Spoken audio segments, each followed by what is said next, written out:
O Catecismo em um ano.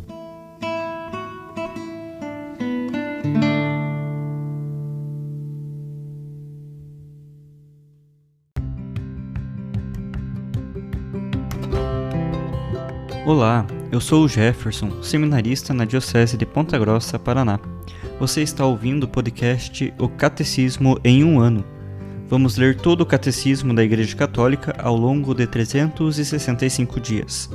Estamos usando a tradução em português, apresentada pela CNBB em 2013, baseada na edição típica em latim.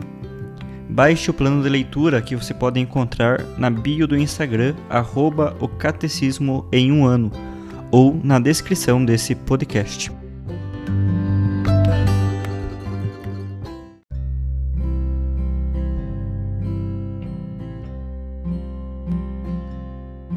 Chegamos ao dia 134 do nosso podcast O Catecismo em um ano.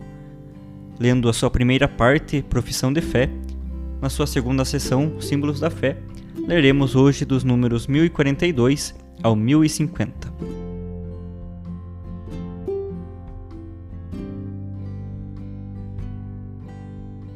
A esperança dos céus novos e da terra nova. No fim dos tempos, o reino de Deus chegará à sua plenitude. Depois do juízo universal, os justos reinarão para sempre com Cristo, glorificados em corpo e alma, e o próprio universo será renovado. Então, a Igreja será consumada na glória celeste, quando chegar o tempo da restauração de todas as coisas, e com o gênero humano, também o mundo todo, que está intimamente ligado ao homem, e por meio dele atinge sua finalidade, encontrará sua restauração definitiva em Cristo. A esta renovação misteriosa, que há de transformar a humanidade e o mundo, a Sagrada Escritura denomina novos céus e uma nova terra. Será a realização definitiva do projeto de Deus para realizá-lo na plenitude dos tempos, reencabeçar tudo em Cristo, tudo que existe no céu e na terra. Neste universo novo, a Jerusalém celeste, Deus terá sua morada entre os homens. Ele enxugará toda lágrima dos seus olhos. A morte não existirá mais, e não haverá mais luto, nem grito, nem dor, porque as coisas anteriores passaram. Para o homem, esta consumação será a realização última da unidade do gênero humano, desejada por Deus desde a criação e da qual a Igreja peregrinante era como sacramento. Vi também a cidade santa, a nova Jerusalém, descendo do céu de junto de Deus, a esposa do Cordeiro. Ela não será mais ferida pelo pecado, pelas impurezas, pelo amor próprio, que destroem ou ferem a comunidade terrestre dos homens. A visão beatífica, na qual Deus se revelará de maneira inesgotável aos eleitos, será a fonte inesgotável de felicidade, de paz e de comunhão mútua. Quanto ao cosmos, a revelação afirma a profunda comunidade de destino do mundo material e do homem. De fato, toda a criação espera ansiosamente a revelação dos filhos de Deus. Também a própria criação espera ser libertada da escravidão da corrupção. Com efeito, sabemos que toda a criação, até o presente, está gemendo, como que em dores de parto, e não somente ela, mas também nós, que temos as primícias do Espírito.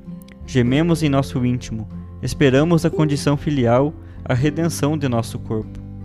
O universo visível também está, portanto, destinado a ser transformado, a fim de que o próprio mundo, restaurado em seu primeiro estado, esteja sem mais nenhum obstáculo a serviço dos justos, participando de sua glorificação em Cristo ressuscitado. Ignoramos o tempo da consumação da terra e da humanidade, e desconhecemos a maneira de transformação do universo. Passa certamente a aparência deste mundo, deformada pelo pecado, mas aprendemos que Deus prepara nova morada e nova terra. Nela reinará a justiça e sua felicidade irá satisfazer e superar todos os desejos de paz que sobem aos corações dos homens. Contudo, a expectativa de uma terra nova, longe de atenuar, deve impulsionar em vós a solicitude pelo aprimoramento dessa terra. Nela cresce o corpo da nova humanidade, que já pode, de algum modo, prefigurar o novo mundo.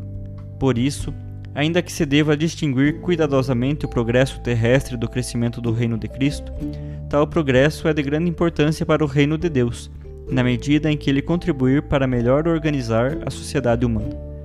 Com efeito, depois que propagarmos na terra, no Espírito do Senhor e por sua ordem, os valores da dignidade humana, da comunidade fraterna e da liberdade, todos esses bons frutos da natureza e de nosso trabalho, nós os encontraremos novamente, contudo, limpos de toda impureza, iluminados e transfigurados, quando Cristo entregar ao Pai o reino eterno e universal.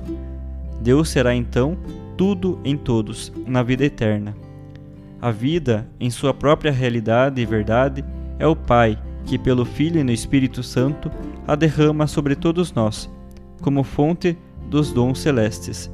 Graças à sua bondade, promete verdadeiramente também a nós homens os divinos bens da vida eterna.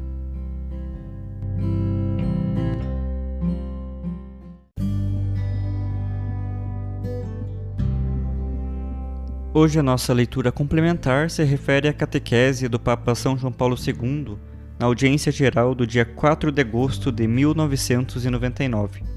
O purgatório, necessária purificação para o encontro com Deus.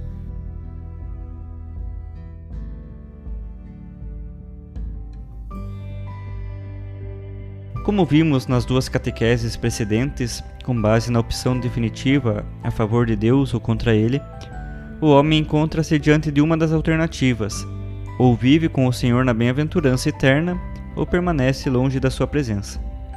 Para quantos se encontram em condição de abertura a Deus, mas de modo imperfeito, o caminho rumo à plena bem-aventurança requer uma purificação, que a fé da Igreja ilustra através da doutrina do purgatório. Na Sagrada Escritura, podem-se captar alguns elementos que ajudam a compreender o sentido dessa doutrina, embora ela não seja enunciada de modo formal. Eles exprimem a convicção de que não se pode aceder a Deus sem passar através de alguma purificação. Segundo a legislação religiosa do Antigo Testamento, aquilo que é destinado a Deus deve ser perfeito. Por conseguinte, a integridade também física é particularmente necessária para as realidades que entram em contato com Deus no plano sacrificial, como por exemplo, os animais a serem imolados, ou institucional, como no caso dos sacerdotes ministros do culto.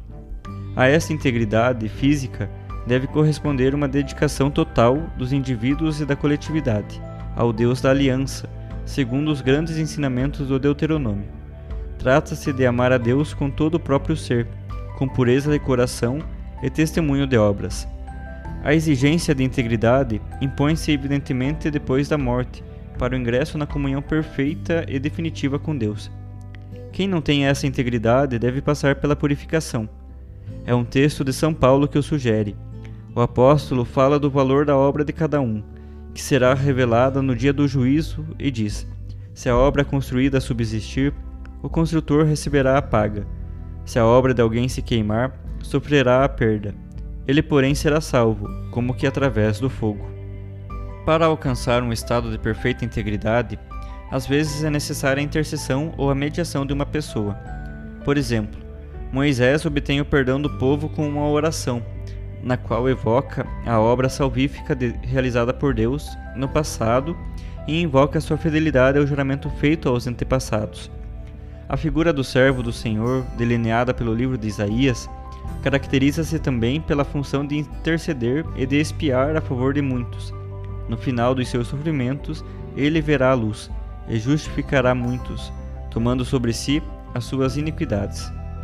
Segundo a perspectiva do Antigo Testamento, o Salmo 51 pode ser considerado uma síntese do processo de reintegração. O pecador confessa e reconhece a própria culpa, pede insistentemente que seja purificado ou lavado, para poder proclamar o louvor divino. No Novo Testamento, Cristo é apresentado como um intercessor, que assume as funções do sumo sacerdote no dia da expiação. Mas nele, o sacerdócio apresenta uma configuração nova e definitiva. Ele entra uma só vez no santuário celeste, com a finalidade de interceder diante de Deus em nosso favor. Ele é sacerdote e ao mesmo tempo vítima de expiação pelos pecados de todo o mundo. Jesus, como o grande intercessor que nos expia, revelar-se-á plenamente no final da nossa vida, quando se expressar com a oferta da misericórdia, mas também com o inevitável juízo sobre aquele que rejeita o amor e o perdão do Pai. A oferta da misericórdia não exclui o dever de nos apresentarmos puros e íntegros diante de Deus, rico daquela caridade que por Paulo é chamada vínculo de perfeição. Durante a nossa vida terrena, seguindo a exortação evangélica a sermos perfeitos como o Pai Celeste, somos chamados a crescer no amor para nos encontrarmos firmes e irrepreensíveis diante de Deus Pai, por ocasião da vinda de nosso Senhor Jesus Cristo, com todos os seus santos. Por outro lado, somos convidados a purificar-nos de toda a imundície da carne e do espírito, porque o encontro com Deus requer uma pureza absoluta. Todo o vestígio de apego ao mal deve ser eliminado.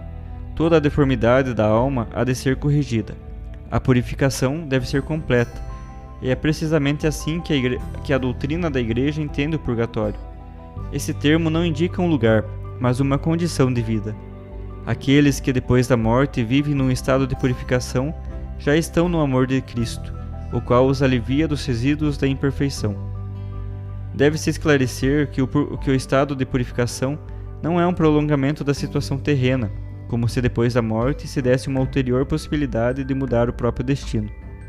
O ensinamento da Igreja a respeito disto é inequívoco e foi reafirmado pelo Concílio Vaticano II, que assim ensina: como não sabemos o dia nem a hora, é preciso que, seguindo a recomendação do Senhor, vigiemos continuamente, a fim de que no termo da nossa vida sobre a terra, que é só uma, mereçamos entrar com Ele para o banquete de núpcias e ser contados entre os eleitos, e não sejamos lançados como servos maus e preguiçosos no fogo eterno, nas trevas exteriores, onde haverá choro e ranger de dentes.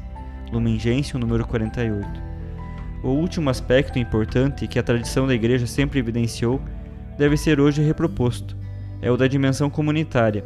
Com efeito, aqueles que se encontram na condição de purificação estão ligados tanto aos bem-aventurados, que já gozam plenamente a vida eterna, como a nós que caminhamos neste mundo rumo à casa do Pai. Assim como na vida terrena, os crentes estão unidos entre si no único corpo místico. Assim também, após a morte, aqueles que vivem no estado de purificação experimentam a mesma solidariedade eclesial que opera na oração, nos sufrágios e na caridade dos outros irmãos na fé. A purificação é vivida no vínculo essencial que se cria entre aqueles que vivem a vida do século presente e os que já gozam a bem-aventurança eterna.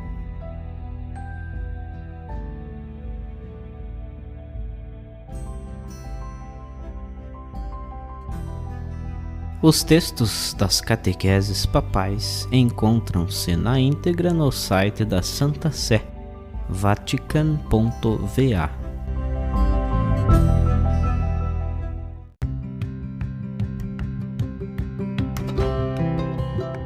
Você acaba de ouvir mais um episódio do podcast O Catecismo em um Ano. Continue nesse bom propósito de aprofundar o conhecimento e a vivência da fé católica e procure participar da sua comunidade. Rezemos por todos que estão fazendo esse caminho de leitura do Catecismo. Até amanhã!